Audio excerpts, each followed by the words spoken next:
So do you want to learn how to paint a car inside your garage all by yourself? Of course you do. That's why you're watching this video, and today I'm going to show you guys how to do just that. So for the next few days, we are going to be working on Amanda's 350Z. Now before we start, I just want to make sure you guys know that I am by no means a professional. This is literally the 7th car I will have painted. If you guys are completely foreign to the idea of painting a car, this video is for you. All the videos that I watched on YouTube to learn how to paint were all done by professionals, and they kind of knew what they were talking about. Me as a complete novice was kind of confused on some things that they said, so I'm gonna be trying my best to make sure you guys understand each and every single step. Now with that being said, our guinea pig today is a 2008 Nissan 350Z. You guys can see that I already started doing some body work. We deleted the emblems on the side. We still have to shave that down so it's smooth, and we went around and fixed some areas. Well, not fixed yet, these still have to be sanded, but that is the first step to a good paint job. Now you can just go ahead, sand down the car and then paint the car, but that's not the way I like to do things, and that's probably not the way you guys want to go. So first things first, you guys have to make sure that the body is good. And keep in mind, this is my process. This is what I do, and this is how I do things.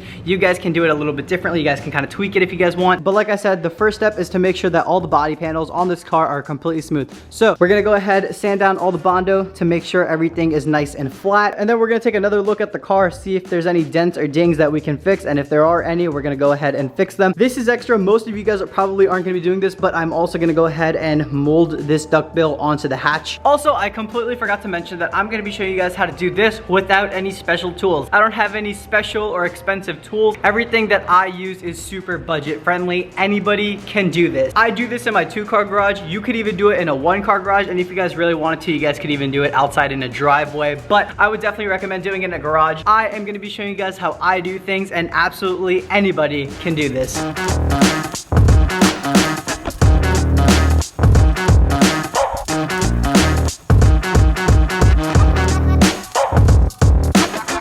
We debadged the fender over here, and I already laid down some Bondo. Now what I'm gonna do is hit it with some 80 grit sandpaper on this orbital sander. You can use regular sandpaper if you want. This just speeds up the process and makes everything so much easier. I go to Home Depot and pick up these 50 packs of sandpaper. These come in super clutch. I'm gonna use the 80 grit to kind of just cut through the Bondo and make it super flat. And then once it is flat, to smooth it out, I'm just gonna go ahead and use this 320. And it's super important that you wear a mask because you guys do not want cancer.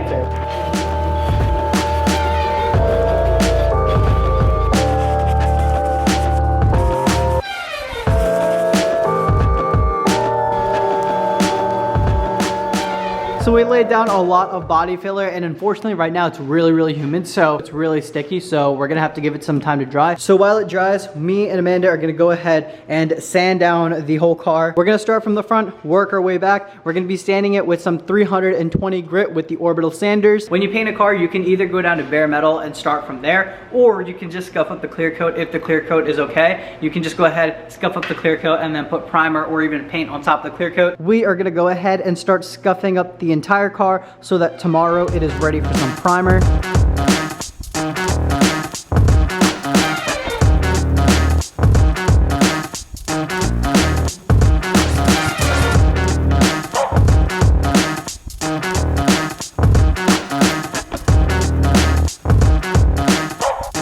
It is 12:13 at night right now. We got pretty much the whole car sanded already. But right now we're gonna go ahead and start taking off all the things that we don't need on the car when we paint the car. All the little pieces like headlights, taillights, reverse lights, and door handles, we're gonna take off right now.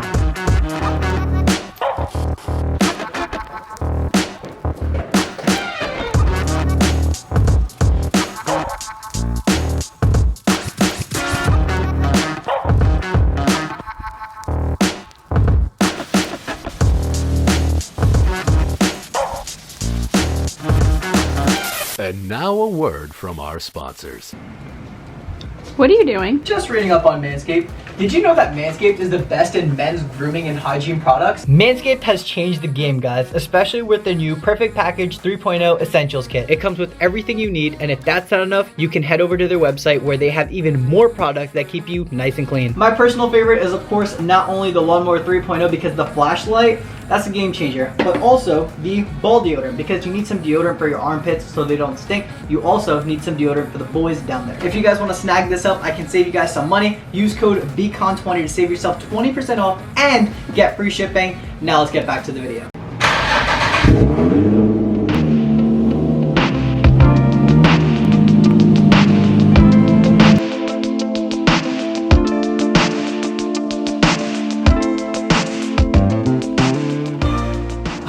And after hours and hours of sanding and bondoing, we got the duckbill molded on. We got the dent fixed. We deleted the antenna, and then we also deleted the rear wiper over here. Now we're gonna go ahead with soap, wash down the car. We wanna get all of the dust off. And then while the car is out of the garage, we're also gonna go ahead and clean up the garage.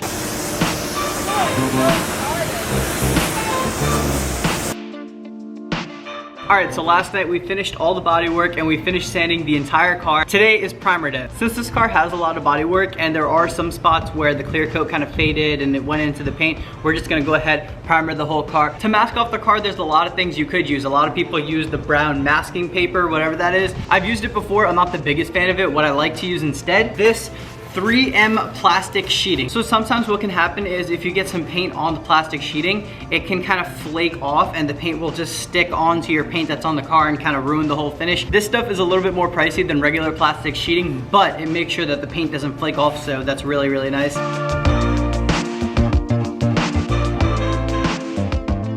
So the car is pretty much masked up. I didn't really care about masking up the brake calipers because they're already this ugly red and we're gonna go ahead and redo them. So, but other than that, we got everything taped off. You wanna make sure that you guys do a really good job at masking. You don't want paint going where it shouldn't be, and you don't wanna cover where paint should go with tape. This thing is pretty much masked up. Now, what we are gonna do is go ahead and clean up the entire car. Usually I use blue shop towels, but I found this and I kinda wanted to give it a shot. You wanna make sure you have some lint-free rags. We're also gonna use a wax and tar remover and then clean the entire car with it twice.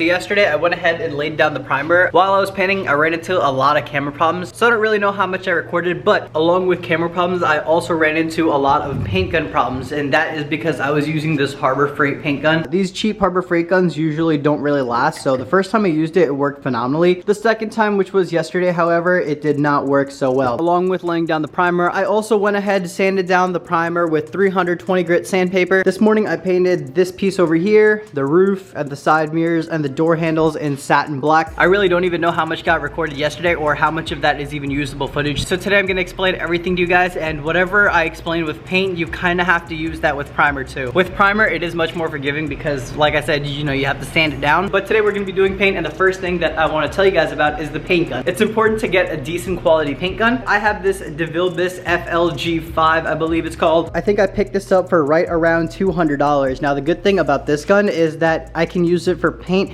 and I can use it for clear coat. Oftentimes you have to have two different guns, but this gun works for both. I'm gonna try my best to give you guys a little rundown with this gun. So this little doohickey right here is the filter. You guys can see that there is some water right there. Sometimes air compressors can pick up water and they'll shoot water into the air feed of your gun, and you do not want water mixing in with the paint. After the filter, we have an air regulator. We can kind of just adjust how much air is coming out. Then here comes the gun. This gun comes with a 1.4 tip on the side of this paint can. It also says I need a 1.2 to 1.4 millimeter. This is the clear coat, and it says that I need a 1.3 to 1.4. Now, if some of you guys are confused, like what am I talking about 1.4? Basically, let's open this gun up. So this is where the paint shoots out of. The little opening here is a 1.4. This is the 1.4 needle. This is the 1.8 needle. It's really hard to see, but the 1.8 needle is a little bit thicker. Basically, they're just pieces of the gun that help shoot out the paint. Now, another very important part when you're painting is an air compressor. This is literally the cheapest air compressor you'll ever see. This is a Central Pneumatic 21-gallon air compressor from Harbor Freight. This thing works great. It was only like 150 bucks. Even with this 21-gallon, I oftentimes have to wait before spraying because I need to let the air compressor fill up a little bit. I would definitely not recommend going something smaller than 21 gallon. With this 21-gallon air compressor, I'm able to do just the side of the car, then I have to give it a sec, and then I can do the other side of the car. And then now let's talk about paint. For paint, I just go to my local paint store. I go to Albert Kemperl. There is a bunch of automotive paint stores out there like Finish Master. I don't get the best quality paint. I don't get the worst quality paint. I go right in the middle. So when we went to the paint store, we knew that we were gonna get paint code 283. That's a BMW M3 Daytona Violet Metallic. I asked them specifically for Metalux because I like that brand. And then lastly, you need clear coat. This is the first time that I'm gonna be using this clear coat. I've never used this before. It's a good clear coat. We're gonna cut and buff anyway, so even if there is orange peel, I'm not gonna be too mad. If you guys are new to paint, just know the paint color that you want. Just go there, tell them the paint that you want. They'll make it for you. What I usually do is I just go there, I ask them for help, and they help me pick out exactly which clear coat would be best for my environment over here. Lastly, before we mask up the car and get it ready for paint, I wanna tell you guys about my environment that I'm painting in. Now, the floors are kind of dirty, so we're gonna go ahead, sweep it twice. Then we're also gonna go ahead with the hose, spray water everywhere. If there's water on the ground, the dust isn't really gonna come up. Any dust is just gonna get trapped in the water. So we're gonna soak the ground in water. Everything that I definitely don't want paint on, like these wheels, like the tires back over there, I covered in some plastic sheets. Painting in a garage, let alone this garage, is never gonna be the perfect environment for painting a car. Dust can literally fall off from that light, fall onto the car. Dust can fall off from the garage opener, fall onto the car. There's a lot of ways the car can get dust on it and it kind of ruined the paint job. If you want the most perfect paint job and absolutely zero flaws, then you probably do not want to paint your car in your garage. But if you guys want to just kind of change the color of your car, just paint a car for yourself, you kind of have to accept the risks that may come. That's just something to keep in mind. When you're painting, just strive to make the environment clean as possible. While I'm painting, this garage door is going to be closed. This garage door is going to be closed up until the fan. I have this heavy duty industrial fan pulling air out of the garage.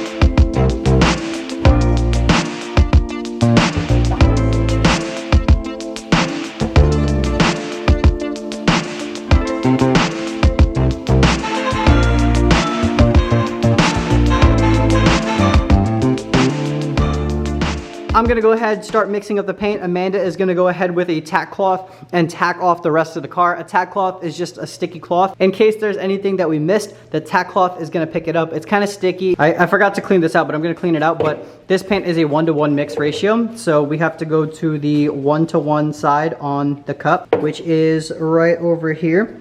So we're gonna make 4 parts of it. So we're gonna have to put 4 parts of the base coat. So we're gonna bring it up to this 4. And then we're gonna take the reducer and go to this 4. Oh! Damn, that is pretty!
And just a few days later, she is all painted up. How do you like her? Love it. Love it. This doesn't have that much of a shine, and that is because we have a lot of orange peel. You guys can see that there is a lot of orange peel, and that was to be expected. We are gonna have to go ahead and cut and buff this car. Every time I've painted in this garage, we had to cut and buff the cars afterward. We wanna let the paint cure for about another day or so before we go ahead and start cutting and buffing. We gotta make sure that this paint is properly cured, but this car is looking so much better than before, so much better than nasty black, and we painted this entire car right here in the garage. No fancy tools, no nothing. We did it ourselves. High five. Damn, that is a good looking car. Okay, so there you guys go. A little beginner's guide to how to paint a car in your garage. We use no fancy tools. This was the 7th car I've ever painted, so obviously I got a little bit better. The first time you guys do it, it won't be absolutely perfect, but I'll put the first car that I ever painted right here up on the screen. It's not that hard, guys. If you guys want to do it, you guys can definitely do it. You just have to put in the work. You guys got to remember that's not going to come out perfect. Just give it your all. It's going to come out awesome. Definitely look at more videos and then just enjoy the car. I hope you guys liked this video. I hope this video kind of helped you guys out. If you guys liked the video or if it helped you guys out, definitely hit that like button. Thank you guys so much for watching, and I'll see you guys in the next one.